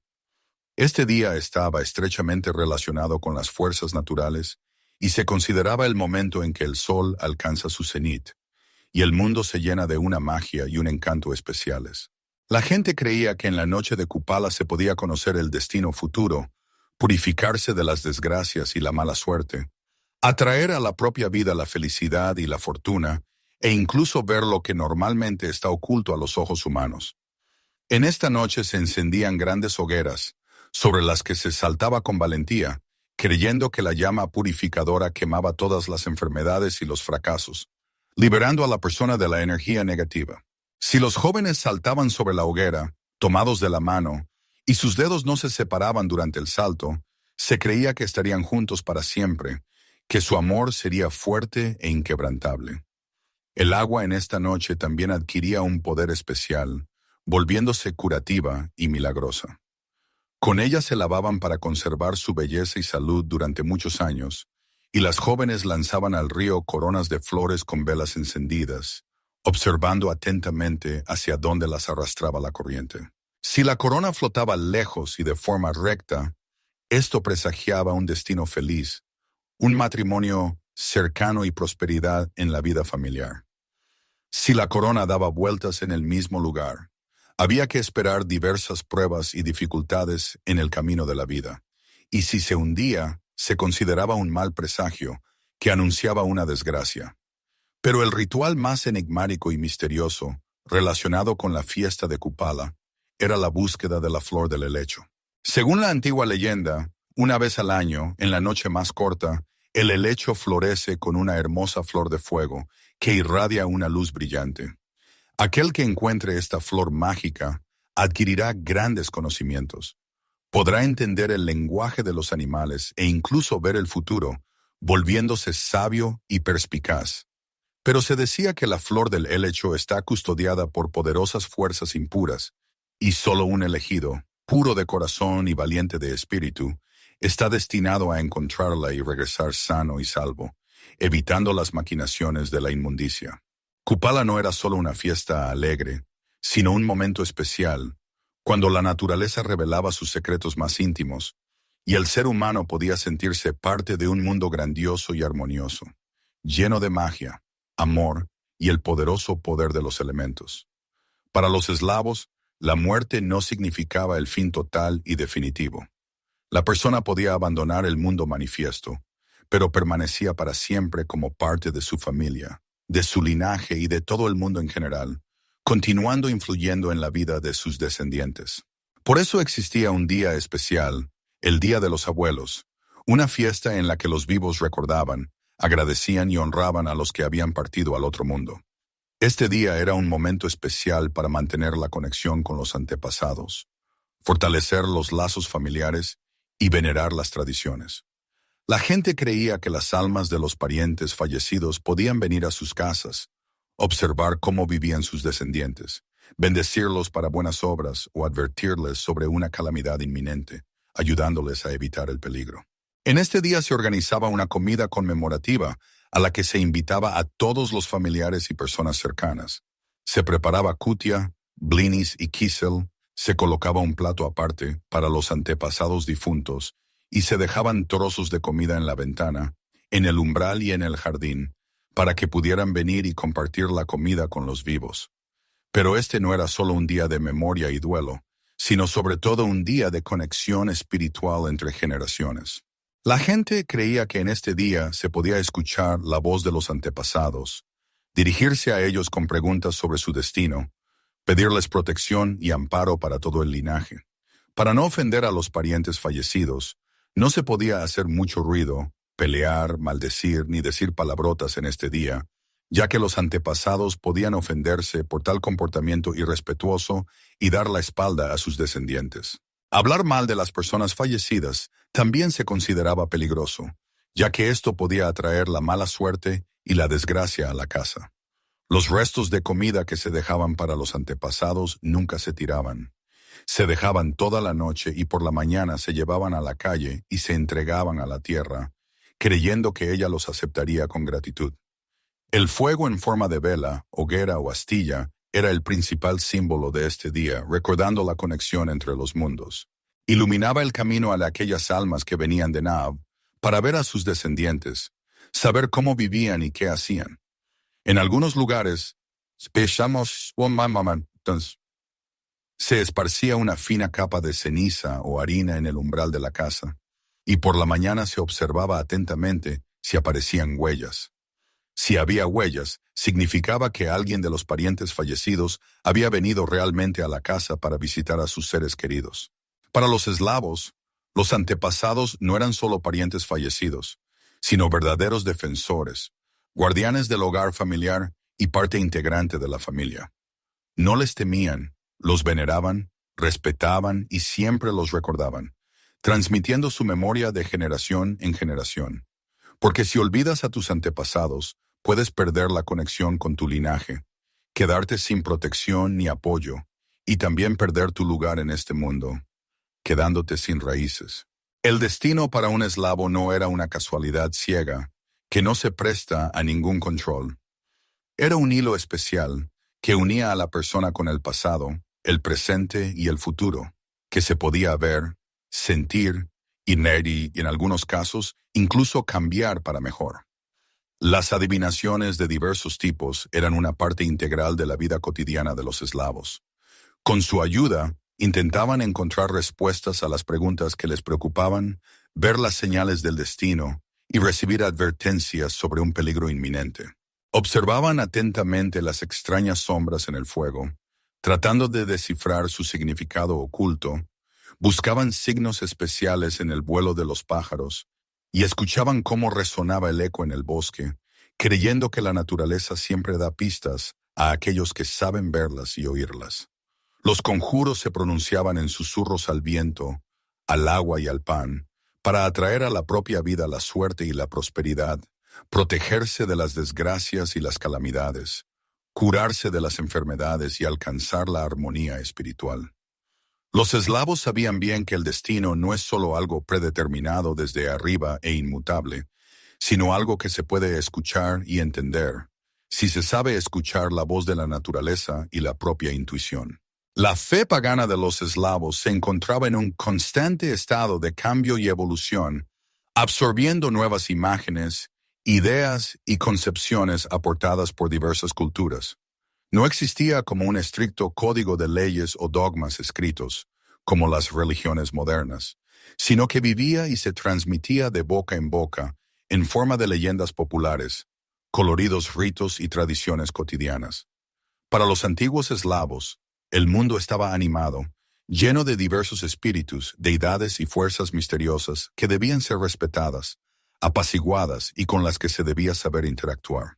Los eslavos recorrieron un largo y espinoso camino desde pequeñas tribus que vivían en los bosques y a orillas de los ríos hasta poderosas uniones que se extendían por vastos territorios desde el mar Báltico hasta el mar Negro.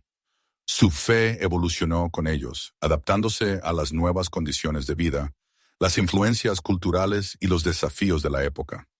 La religión eslava combinaba dos niveles principales: los grandes dioses, conocidos por muchos pueblos eslavos, y los espíritus locales, que eran venerados en lugares concretos.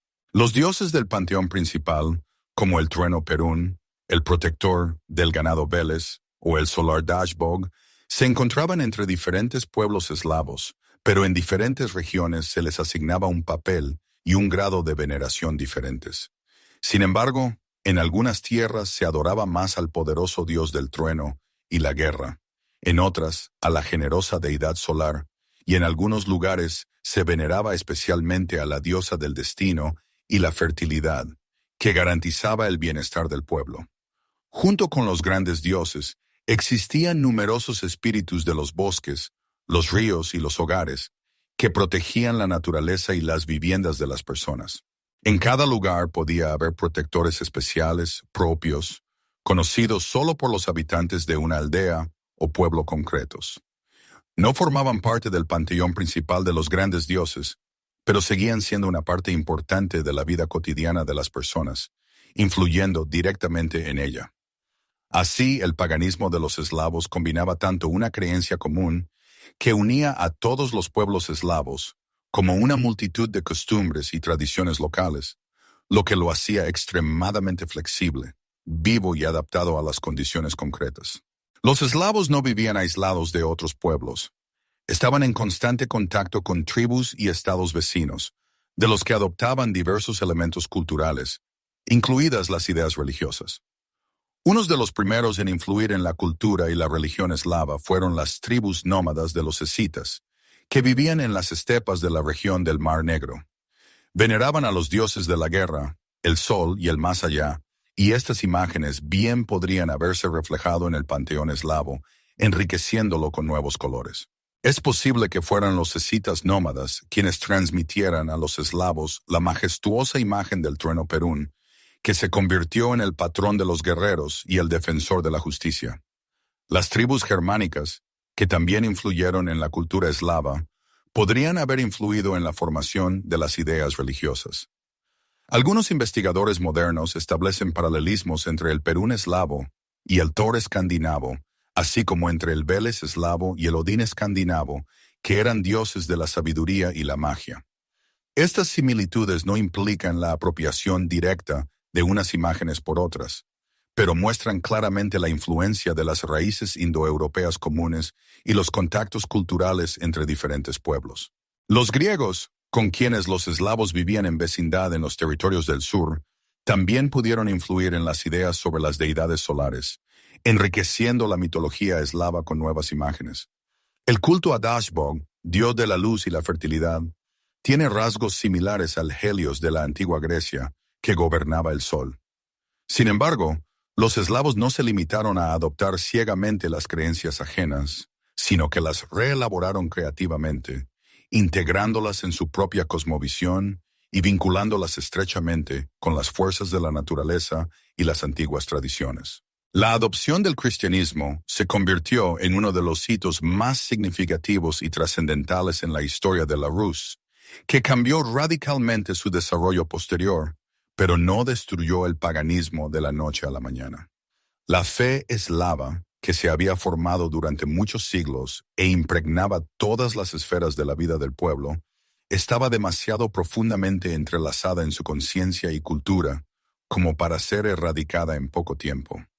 Los antiguos ritos, las creencias populares y las coloridas festividades, consagradas por los siglos, no podían simplemente tomarse y cancelarse, por lo que durante mucho tiempo el paganismo y el cristianismo coexistieron lado a lado, entrelazándose gradualmente y creando un fenómeno único conocido como doble fe.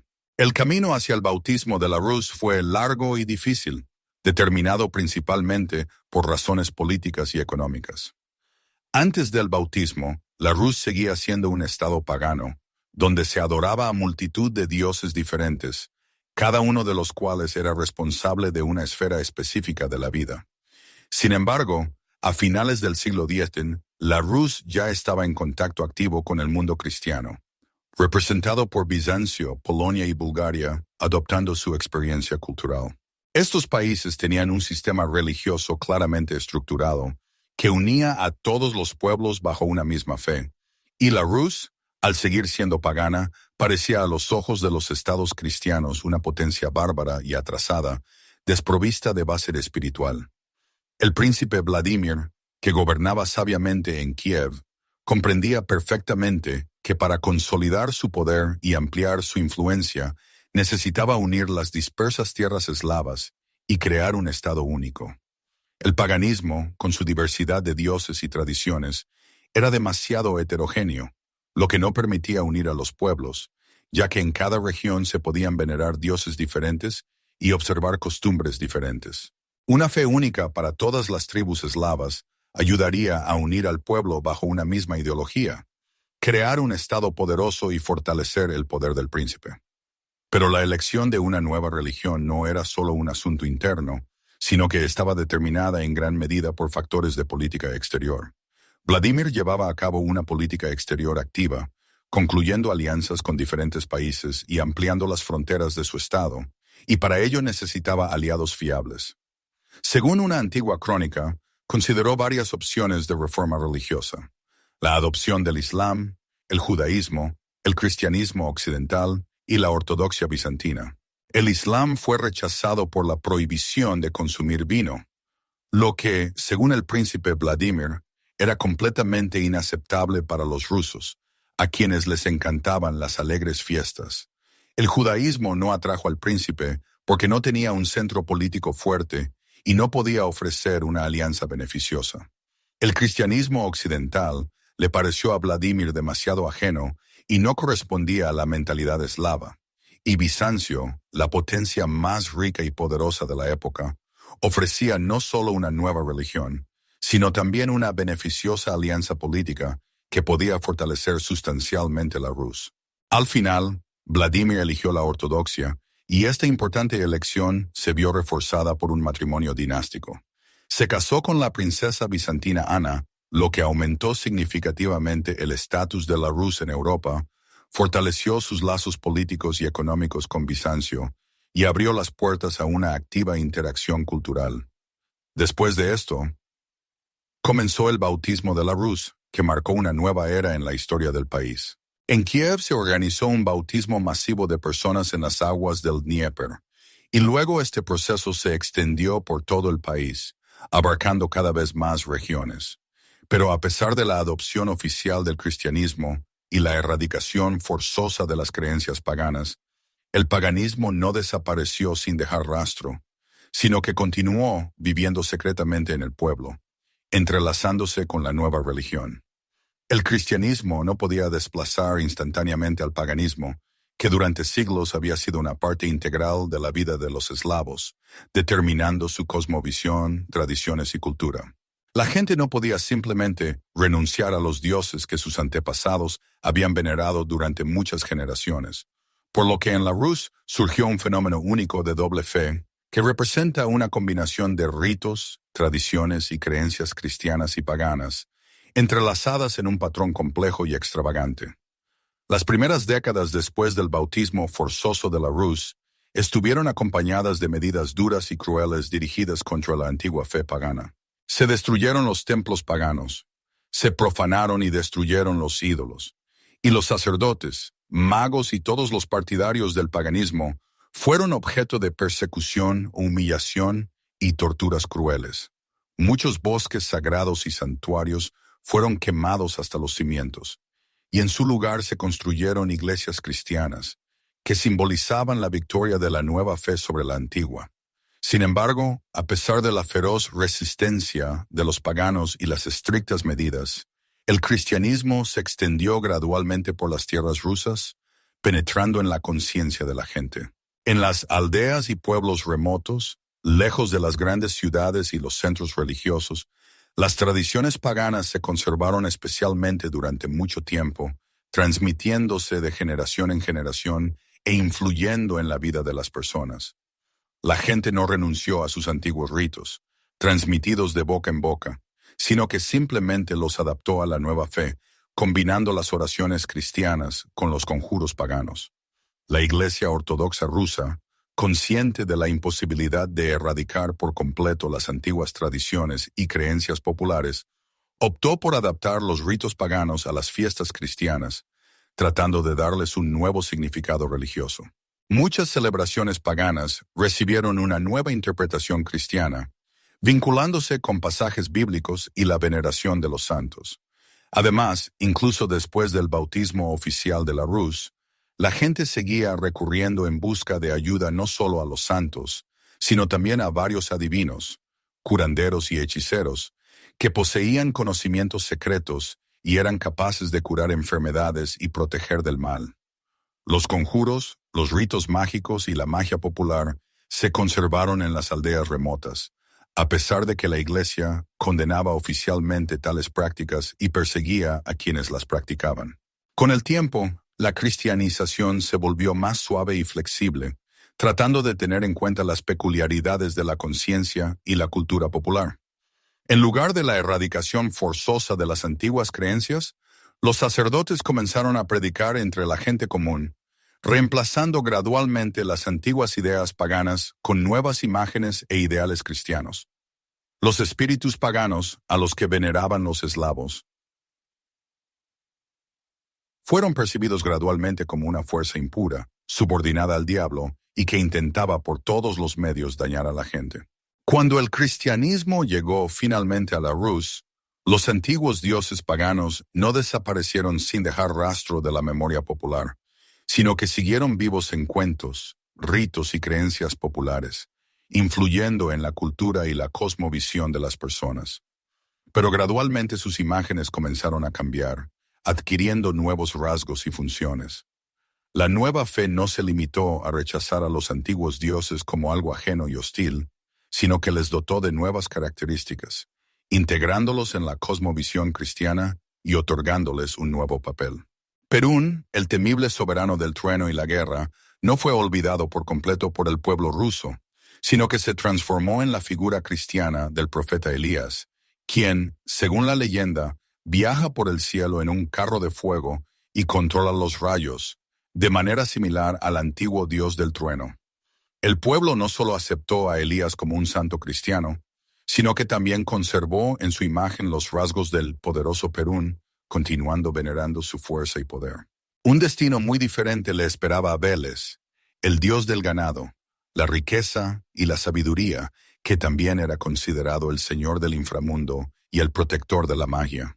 En la concepción cristiana resultó ser demasiado similar al diablo, que tienta a las personas y las empuja por el camino del pecado.